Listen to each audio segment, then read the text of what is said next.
Okay, so it's that time of year again for interpreters training, which many of you have been interpreters for Historic Waco for quite some time now. And that's great, because refresher courses are always wonderful. So kind of think of today as not as really interpreters training, but customer service training. That's really where I'm going to focus. If you came to the interpreters training with Marcia Hendricks about 2 or 3 years ago, and she did sort of a themed training based on the red carpet and Oscars, it's going to be a condensed version of that. And there's some things I might say today that Don may never ask me back again to do this, because I'm just going to speak very candidly with you. We're all adults, we love each other, and I love y'all, and I do miss y'all, I miss being here. But library work is way less stressful, I'll say that. I love it. Not as great of volunteers, but today I've enlisted the help of Bill Watterson's characters, Calvin and Hobbes. William, my son, for those of you who've met William, he's turning 8 next month, has discovered Calvin and Hobbes, and so that's why it's like, oh, that'll be fun.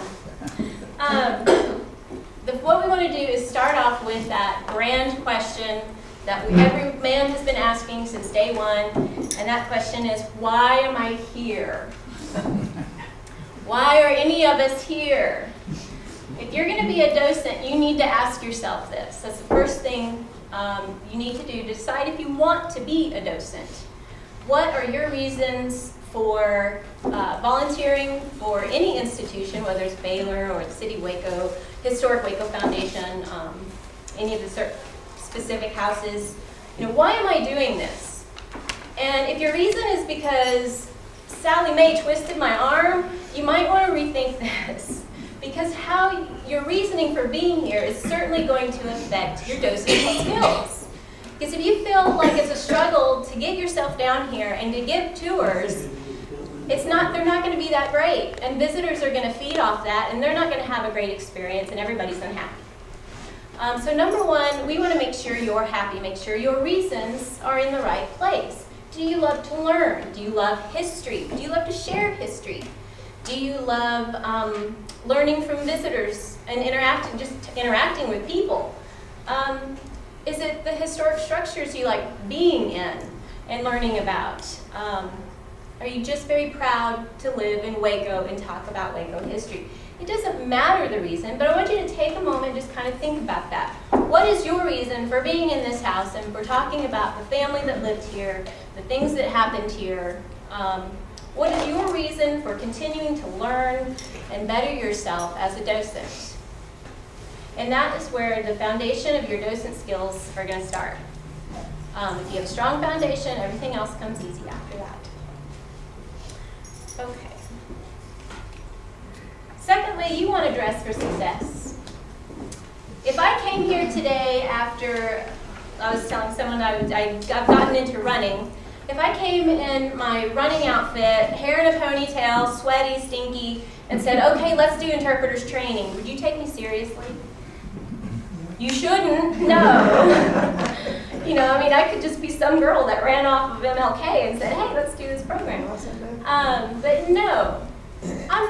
HWF has an established dress code, and you should have a copy of that either from your house chairman. You can get it from the office. It should be in the manual. We updated it about 3 or 4 years ago, I believe, because we understand that, sometimes you just can't always wear your Sunday best to give a tour. And that's okay. Business casual is pretty acceptable in today's society. It still looks nice. The younger girls, there's not any Baylor students here that have a problem with wearing very revealing clothes. And it's very hard for certain visitors to concentrate on what's being said when there's an eyeful. So yes, dress comfortably, but also just dress like I'm the docent. I know what I'm talking about. That's the image you want to portray. Growing up, my mother always said, on test day, you need to pick the outfit that you feel like you look the best in, that you feel the best in, because you will do your best in it. It's all about confidence and the image, the confidence you portray. You have to not only know what you're talking about, you got to act like you know what you're talking about. So again, you don't have to be stupendous, man, but be comfortable, look nice. What is the air on the side? dress conservatively. You don't want to, if you think that someone might be offended by what you're wearing, just please don't wear it. But do make sure you know HWF's policies, especially the dress code, because we do have blue jeans and t-shirts, or I talk like I'm still working here. HWF still does have the dress code for jeans and t-shirts on work days and things like that for when we're handling, busloads of kids. But for the regular tours, you want to, what you wear sets the tone for the visitor as they come through the door. You want to create and that leads into creating the environment for every guest. If you're feeling good and you're smiling and you're making eye contact, they're going to say, oh, hey, this person's nice. Don't look grumpy. Don't open the door. What? Why are you here? Okay? Believe it or not, I've run into some docents like that at other museums, mostly West Texas for some reason. You want to welcome them into your home, because if you're volunteering in this house, this is your home. And you're inviting them in, you're going to share every room with them and every bit of history that you know about it. And if you're smiling and you look like that you're just thrilled to have them here, then they're going to be happy to say, here's my $3. I want a tour. I want to spend the next hour with you. It's the same when you go to a store and you want to talk to a customer service representative. Do you stick with someone, maybe a young girl that's like, how can I help you? It's over there, after you ask your question. No, you want to engage them. Welcome to Waco. Do you live here? Why are you here on business? Is this a pleasure weekend getaway? Thanks for dropping in. Always say thank you. You should always thank them as they come through the door, and then you thank them as you scoot them out.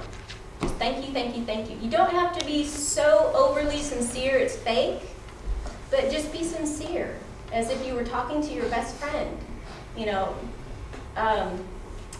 I do this for fun. I volunteer. I want to show you what I do. This is kind of the mentality and the persona you want to show with them and have with them. Because they're going to go and tell other people about, these docents are great. HWF has the most friendly docents. We have the greatest conversation. I learned so much. So looking the part and creating the environment that is welcoming is going to make people come back.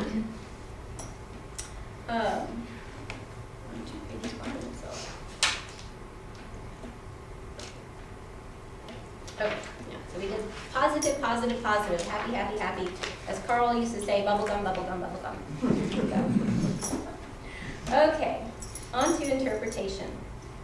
No matter what, you've identified your visitor, they're here to either learn about decorative arts, or they're just learning, they want to learn about Waco history, or you've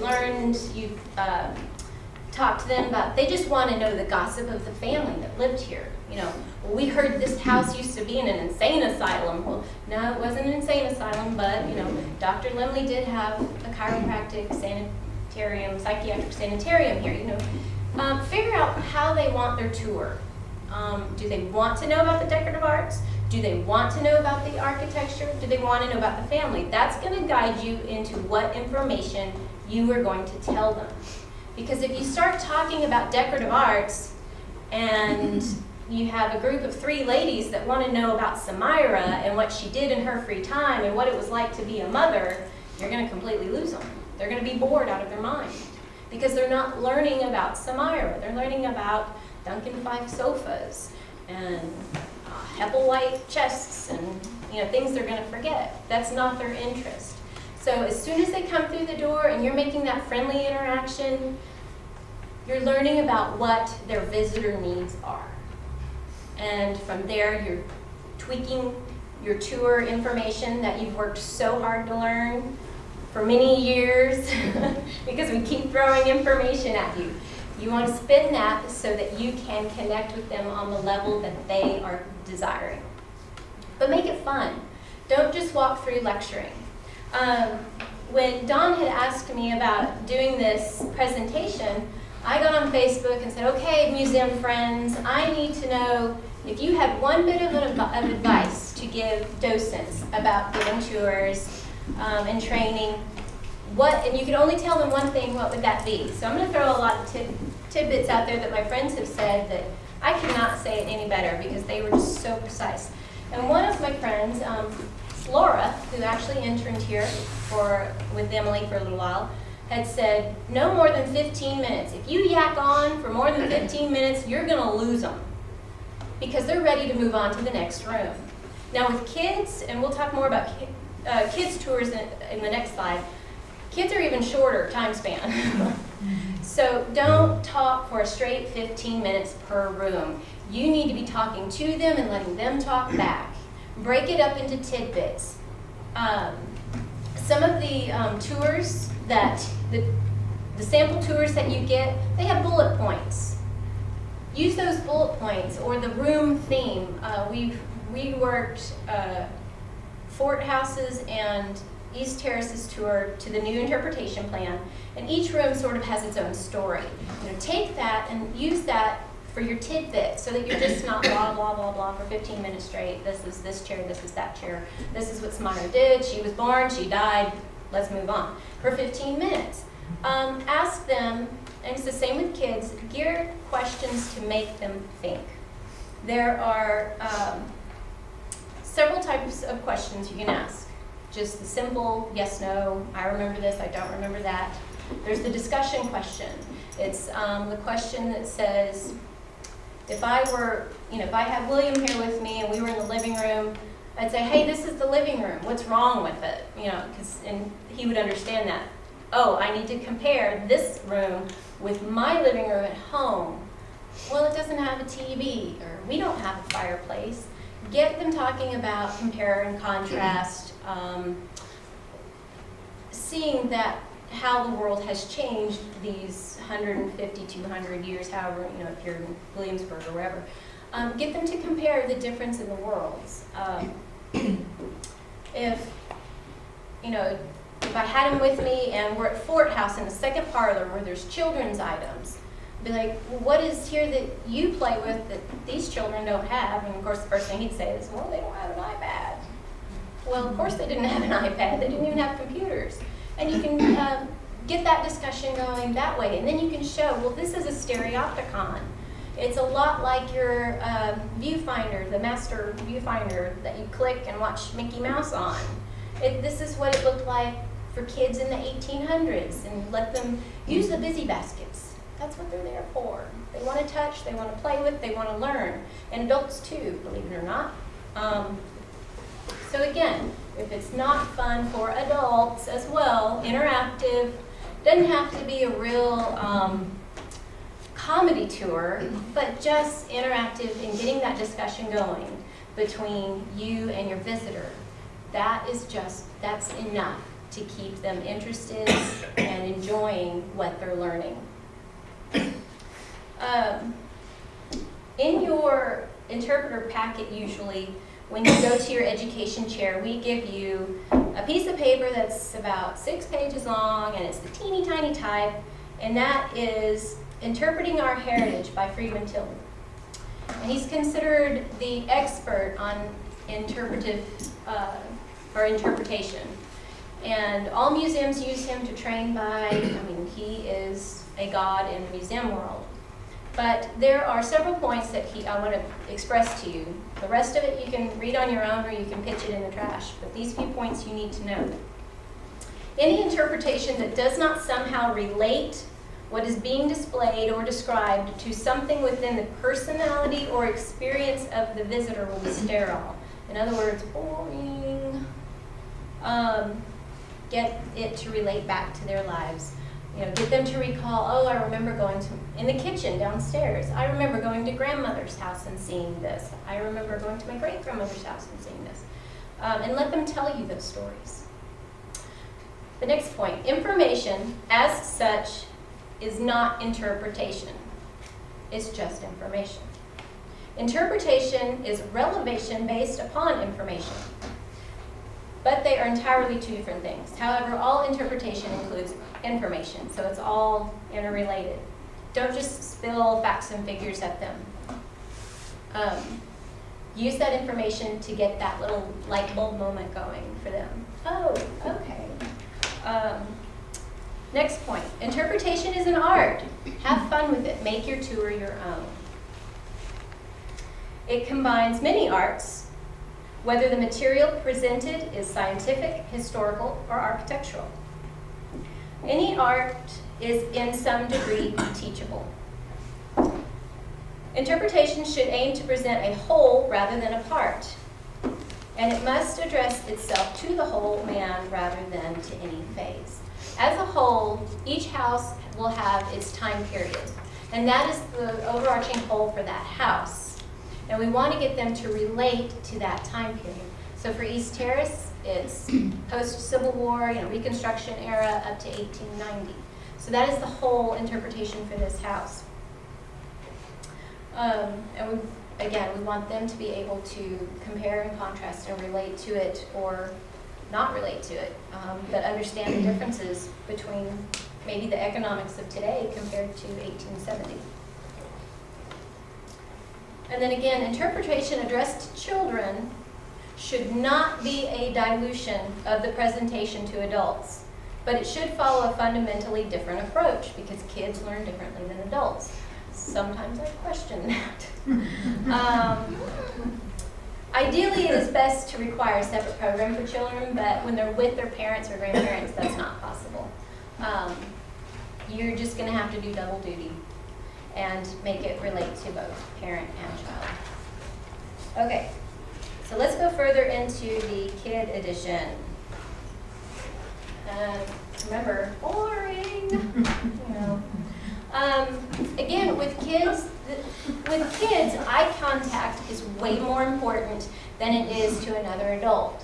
Because adults, by their mature age, whichever age they mature at, are going to naturally look around while you talk, and they're taking it in. Oftentimes, my son's looking at his shoes, and I'm thinking he's not soaking a word I'm saying in, and then an hour later he can repeat everything back. So it's good to just get that eye contact with the child to make sure that they, reassure yourself that they are listening and that you can engage them. Because if you get eye contact, you can ask a direct question to them and get that conversation going. And it doesn't have to be an in-depth, thesis kind of question. It's just, do you know what this is? No. No is an answer. And talk. I've had a lot of kids come through here, and of course, one of the questions that's always asked is ghosts. Kids want to know about ghosts because it's an old, scary-looking house to them. Ask them, why does this house seem scary to you? Why do you think there'd be ghosts? And then, of course, if they want to tell you a ghost story at Timbuktu that was in the bathtub, which I had a kid tell me a ghost story in the bathtub, I had absolutely no relation back to East Terrace, but I let him tell that story because he just felt like he had to tell it to me.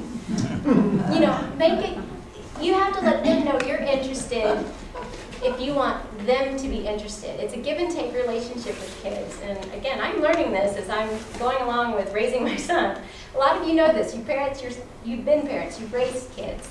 But if you include the child and make it feel very interpersonal with them, they're going to leave here having had a great time. They may have learned the most off-the-wall fact, and it may not have been the fact that you wanted them to take away, but at least they learned something and they had a great time and they're walking on air, and they want to go to the next house and see what else they can learn. Emily had kids scrubbing laundry on the laundry board. I would have thought they hated that, but out of that program, the Day in the Life program, washing laundry that way was the hit of the day. So it's real unusual what kids will like. But the more hands-on you can make it, and again, the busy baskets for the houses that have them, use them. Emily and Elise put them together for that reason, so that you can connect with kids. Let them put the top hats on, let them put the hoop skirts on, or the glasses, whatever. Let them kind of dress themselves into that time period so that they can walk into it and sort of live in it as you talk about it. let them ask their questions, no matter how off the wall. Let them tell their stories. Some kids, yes, you do have to cut them off, but that's okay. Again, as long as they're talking back, and get the parents to help. That's what they're there for. They can learn by helping teach their own children. If you can get the discussion going 3 ways into a triangle. Don't ever let it get stagnant. Just as long as you can keep that going, kids are going to have a great time.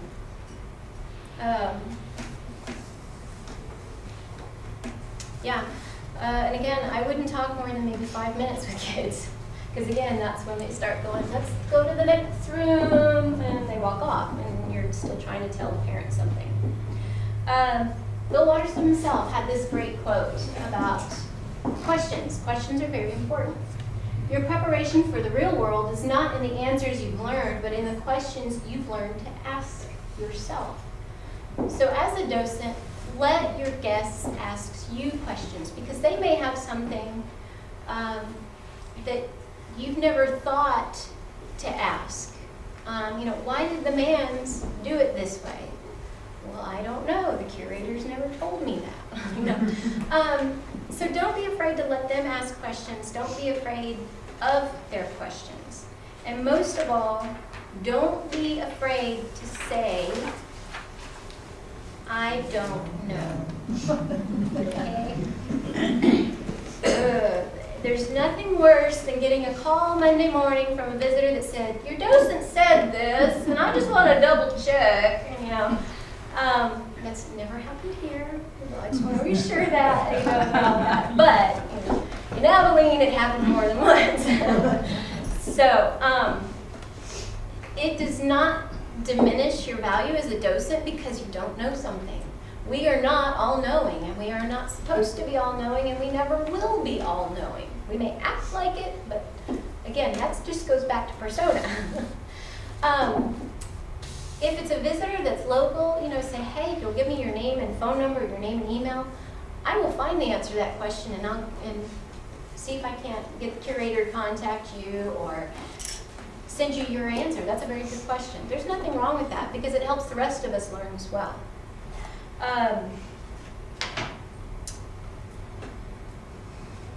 One really off-the-wall answer that sounds like to you might be logical, but is really just made up. Aliens came down, and that's why we have ghosts in the house. Okay, just because you believe in aliens doesn't mean everyone else does. They may call HWF and say, you have the most wacky docents, and I'm telling everybody I know. And there goes the foundation's reputation. Okay, word of mouth is the #1 best and worst public relations tool on the planet, because we are a social society. I know all you girls talk to your friends when you're doing your hair or at church. We tell them our good experiences, and we tell about our bad experiences. And so we want to avoid as much bad experiences as possible. So the more that you admit, I don't know this answer, but I'll find it for you, or just reassure your guests, and again, give them that fun and positive learning experience. They're going to tell their friends, hey, if you have an afternoon, go to East Terrace, or go to Fort House, go to Earl Nippert Bernard, just go. Those ladies are a hoot. We had a blast talking about hoop skirts, line up, whatever. Whatever the exhibit is. I think the last exhibit was the fire department got a lot of good chatter. I was kind of watching from Waxahachie on Facebook and having a lot of friends here in Waco that were hearing about it, were telling their friends about it. So it was really interesting for the first time to see this chatter about go to Fort House and see the fire department history. It's really awesome. It was really well done. I didn't know Waco Fire Department did all this.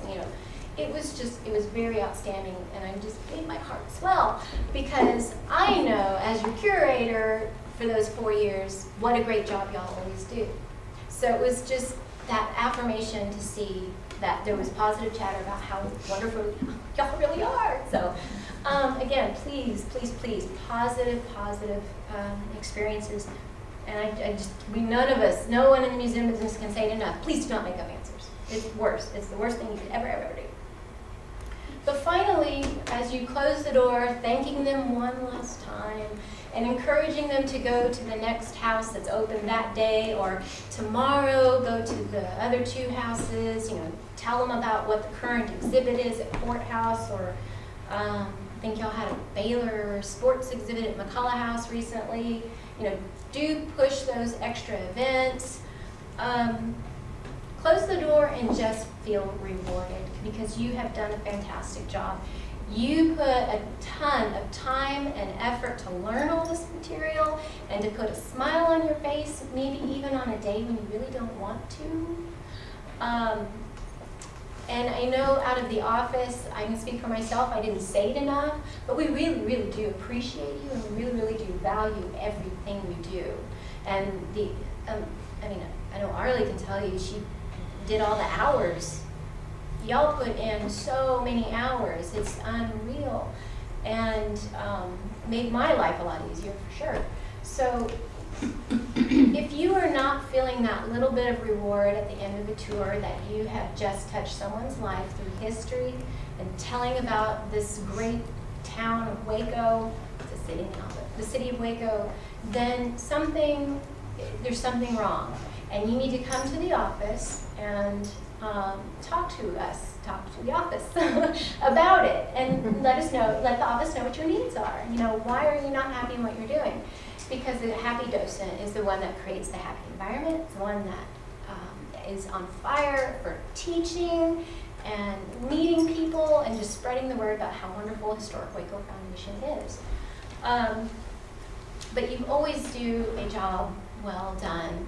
Showing up even when no one comes here because it's a Baylor game and everybody's busy. We appreciate that, and you gave those 3 hours regardless. Feel like you should feel accomplished. I did my duty for the day, because we do love you for that.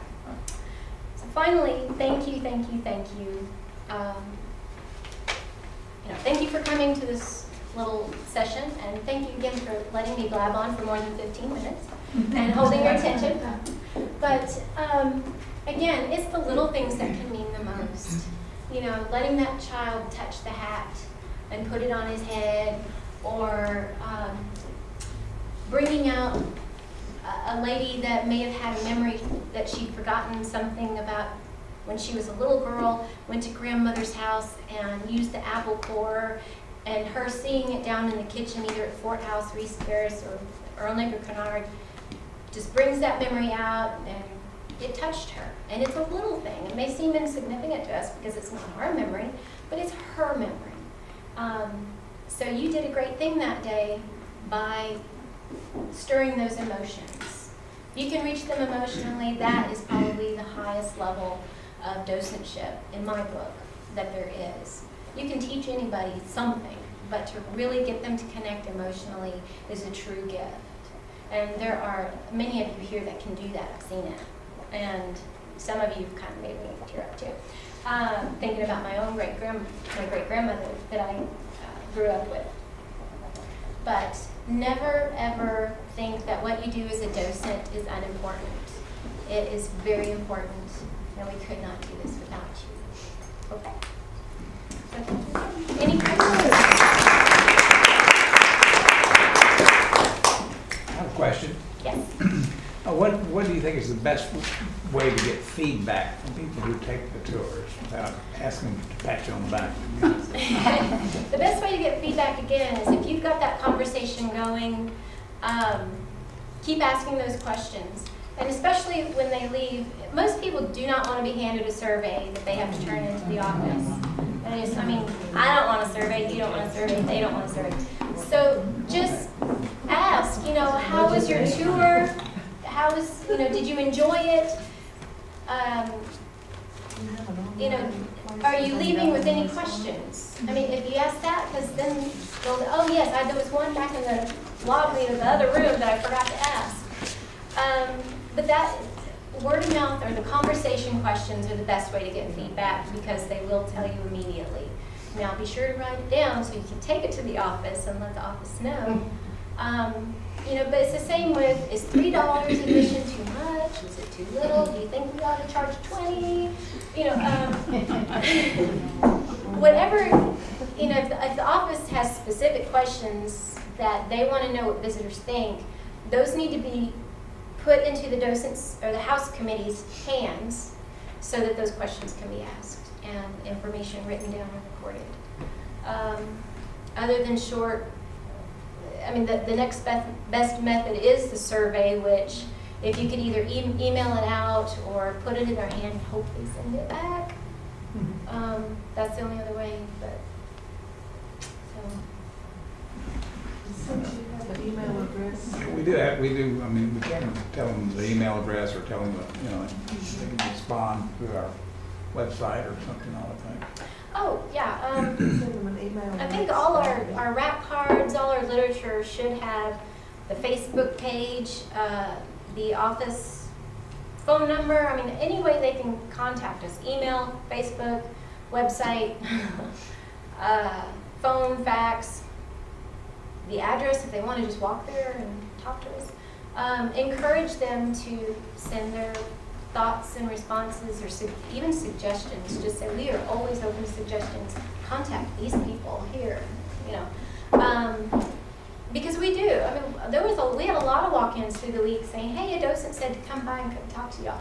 Okay, we would sit down and stop everything, and Emily or I would talk with them, and Don, when he had time as well. It was not an issue to talk to anyone who wanted to come and get more information, who wanted to know more about the organization, or who had comments and suggestions to give to us. We loved it. It was a good break in the day. We love it when y'all come by too. Don't be afraid. I know it wasn't the easiest curator because a lot of y'all had to ride my case about Holly, we need this, Holly, we need this, and I can't tell you how much I appreciated that because the job is overwhelming, and for y'all to stay on me, that was great. But whoever comes in after, with Stephanie, I guess, can cultivate that relationship with them because they are your office contact. Keep the conversation going with them. Get those suggestions to your new curator. Talk to them about what you need for your tours as well. And I think the last 4 or 5 years, that open channel of communication has been really wonderful. We've made a lot of great changes, and we've tried a lot of new things. Some of them worked, some of them didn't. But the more y'all talk to the office, the more that the office can in turn equip you to be a better docent and to make things much more enjoyable for y'all. So, Any questions? I Those questions? know y'all have questions. I know. Well, it's not a question, but we had a couple come into Kennard yesterday that have lived here in Waco about 20 years, and they decided to get acquainted with Waco. Went to the website and all, and so we just got more information. That's great. Fantastic. They'll probably spread the word now. Well, good.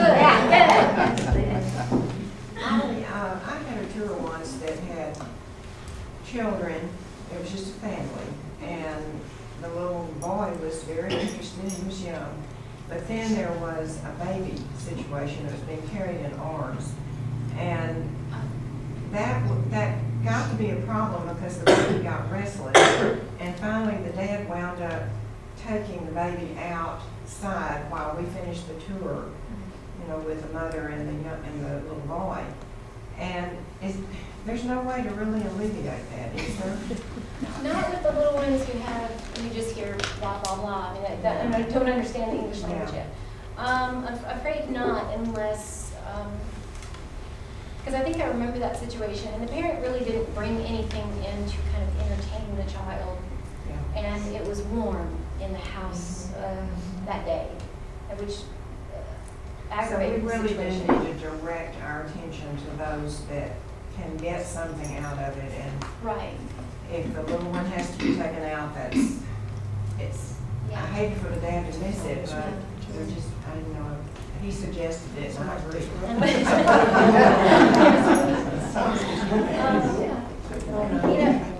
And that brings up a good point with, as the docent or the house committee member that's here, y'all are the protector of the house, but you also need to protect yourself.